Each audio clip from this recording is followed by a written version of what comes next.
دوستو channel subscribe, like اور share فرمائیں، شکریہ۔ بسم اللہ الرحمن الرحیم، الحمدللہ رب العالمین والصلاة والسلام علی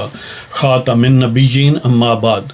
پاک ویوس محمد منشا، السلام علیکم، کیسے ہیں جناب؟ بات کرتے ہیں جو خان صاحب یعنی نئے پاکستان کے جو چیف جیب کترے ہیں ان کی بریت کی۔ ابھی جب تک آپ تک یہ ویڈیو پہنچے گی موسٹ پروبیبلی وہ بری ہو چکے ہوں گے۔ کس کیس میں؟ وہ جو پی ٹی وی پر اور پارلیمنٹ پر حملہ تھا ان کے سیاسی کزن کے ساتھ مل کے اور پورا لاؤ لشکر کے ساتھ، اور جس کے ماسٹر مائنڈ حقیقی جو پیچھے تھے وہ راہیل بٹ مین اور اس وقت کے ظہیر الاسلام وغیرہ تھا جو D G I S I تھا،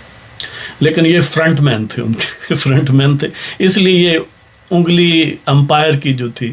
ان کے بقول اٹھنے والی تھی جس کا وہ انتظار فرماتے رہے، لیکن وہ انگلی جا کر جب چیف جسٹس نثار بنا، یعنی ثاقب نثار جب چیف جسٹس بنا تو وہ انگلی دراصل شاید ثاقب نثار تھی راہیل بٹ مین کی اور ظہیر الاسلام کی، لیکن اس انگلی کا نام ثاقب نثار تھا، اور باقی جو 5 یعنی اس ہاتھ میں اصل میں 6 انگلیاں تھیں،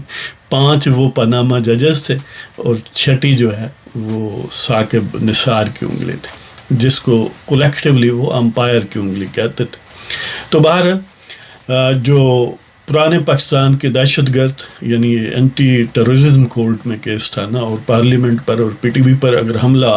دہشت گردی نہیں ہے تو پھر میرا خیال ہے کچھ بھی نہیں ہے اور ساری دنیا کے سامنے ہوا، لائم لائٹ سب یعنی ویڈیوز اویلیبل ہیں، ان کی باتیں موجود ہیں، آڈیوز اویلیبل ہیں، لیکن اس کے باوجود یہ بات طے ہے کہ جب تک آپ تک ویڈیو پہنچے گی وہ بری ہو چکے ہوں گے۔ اور جج صاحب ہیں اینٹی ٹیررسٹ کورٹ کے جج راجہ جواد عباس حسن، تو ان کے سامنے یعنی جو موجودہ پاکستان کے جیب کترے چیف جیب کترے ہیں حضرت خان صاحب یا نیا پاکستان کے جی، وہ بھی اصل میں چیف جیب کترے ہیں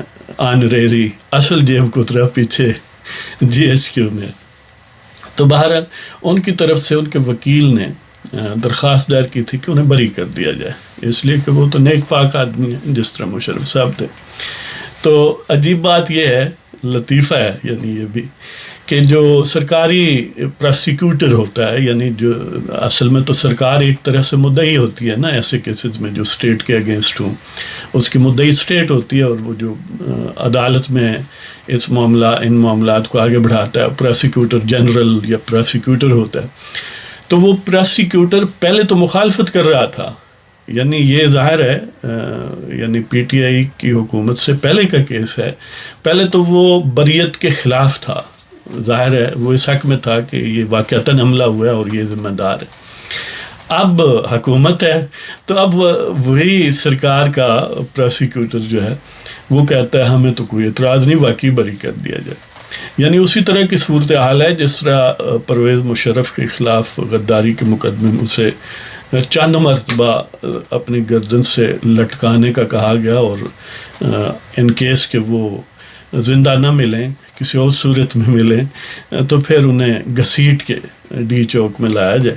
اور وہاں پر پھر کچھ گھنٹوں کے لیے لٹکا دیا جائے۔ تو بہرحال اسی طرح اس میں بھی ویسے تو سرکار مدعی تھی، یا اصل میں پروسیکیوٹ کرنے والی تو پارٹی جو ہے وہ ریاست تھی، اور اس میں بھی ریاست اور دفاع والے ایک ہی طرف ہو گئے آپ کو یاد ہوگا، اور پھر اس کا نتیجہ یہ ہوا کہ ایک بہت بہادر ہائی کورٹ کے جج نے، لاہور ہائی کورٹ کے جج نے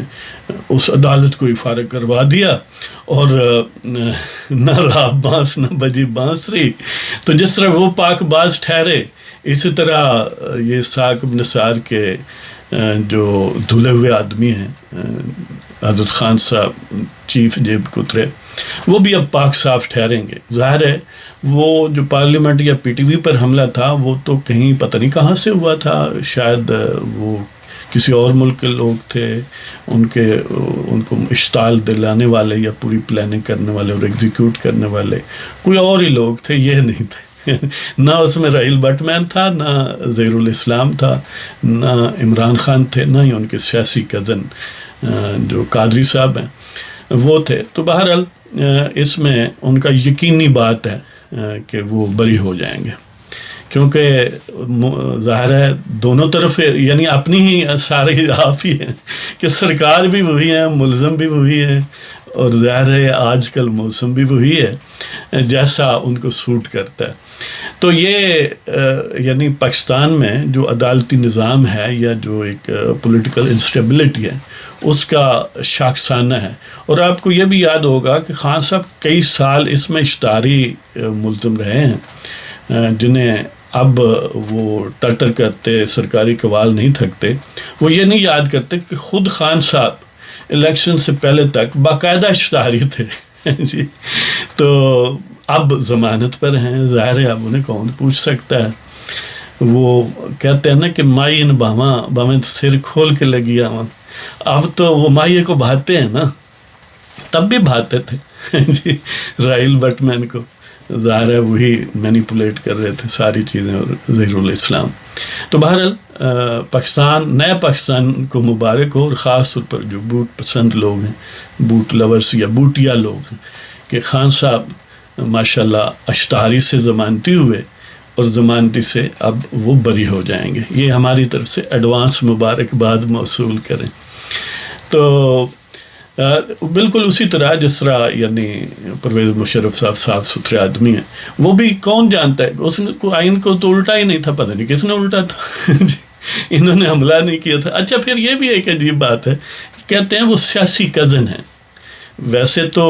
جو دیریا ٹائپ لوگ ہیں، وہ ڈارون والے جو ہیں، وہ تو کہتے ہیں کہ بندر اور انسان بھی کزن ہیں، سیاسی شاید نہیں ہے ادروائز، لیکن یہ الکینیڈوی اور خان صاحب بھی کزن ہیں۔ عام طور پر کزن سے مراد یہ ہوتا ہے کہ آبا و اجداد، یعنی ڈسٹنٹ آبا و اجداد نہیں، بڑے قریب والے کہ دادا یا پردادا یا نانا یا پر نانا، اس حد تک وہ مشترکہ ہوں۔ تو پتہ نہیں ان کے کون مشترکہ تھے، وہ جو امپائر تھے وہ مشترکہ تھے، یہی پھر سیاسی ہو سکتا ہے نا کزن، ادروائز تو کوئی تک نہیں بنتا کہ ایک ہی سیاسی چھتری کے تلے اور باوردی سیاسی چھتری کے تلے حضرت تھے، وہ مقدس تھے، یہ ان سے بھی مقدس ہیں، وہ پھر ان سے مقدس ہیں، پتہ نہیں کن کا تقدس زیادہ ہے۔ یہ ریاست مدینہ یعنی ثانی یعنی اس نام کو یوز کرتے ہیں، اس لیے ہم کہہ رہے ہیں کہ اس کے گویا دعوے دار ہیں، اور وہ تو ظاہر شیخ الانقلاب بھی ہیں، وہ شیخ الاسلام بھی ہیں، اور الکینیڈوی بھی ہیں۔ تو اس کو انجوائے کیجیے گا جب یہ ظاہر ہے آپ تک خبر پہنچے گی کہ جناب حضرت بری ہو گئے۔ تو اس کے علاوہ ایک اور پروگرام آپ کی خدمت میں اس کے بعد پیش کروں گا۔ عجیب بات یہ ہے کہ دونوں میں، اس پروگرام جو پیش کروں گا شہباز شریف کے متعلق، اور اس میں دونوں میں جج، اگرچہ افراد جج دونوں مختلف ہیں، نام ایک ہی ہے، جواد حسن وہ بھی ہے، یہ بھی جواد حسن ہے، یہ جواد عباس حسن ہے، وہ جواد الحسن ہے، اور اس کی بات ہوگی پھر۔ تو اس کے ساتھ ہی اگر آپ کو ہمارے جو پروگرام ہیں وہ پسند ہوں تو سبسکرائب کریں، شیئر کریں اور لائک کریں۔ اجازت دیں جناب، خدا حافظ۔